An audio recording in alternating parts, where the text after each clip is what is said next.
सोलापूर जिल्हा परिषद निवडणुकीत स्पष्ट बहुमत मिळवल्यानंतरही भाजपपुढे अध्यक्षपदाबाबत पेच निर्माण झाला आहे. सुरुवातीला अक्कलकोटचे आमदार सचिन कल्याण शेट्टी यांच्या पत्नी आणि नूतन जिल्हा परिषद सदस्या शांभवी कल्याण शेट्टी यांचं नाव अध्यक्षपदासाठी जवळपास निश्चित मानलं जात होतं.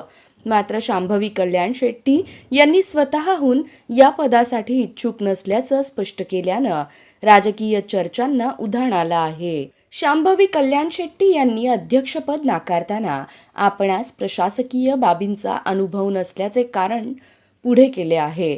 पण राजकीय वर्तुळात यामागे वेगळीच शक्यता व्यक्त केली जात आहे.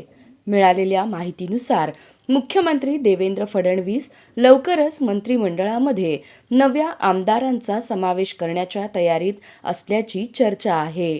या संभाव्य विस्तारात आमदार सचिन कल्याण शेट्टी यांना मंत्रिपद मिळण्याची शक्यता असल्याचं बोललं जात आहे. अशा परिस्थितीत जिल्हा परिषद अध्यक्षपद पत्नीला दिल्यानंतर पुन्हा मंत्रिपद मिळणं राजकीयदृष्ट्या कठीण होऊ शकतं, अशी ही चर्चा राजकीय वर्तुळात सुरू आहे.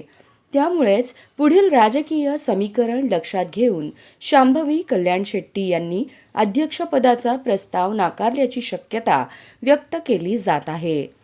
तुमचा याबाबत काय अंदाज आहे हे आम्हाला कमेंटच्या माध्यमातून नक्की कळवा.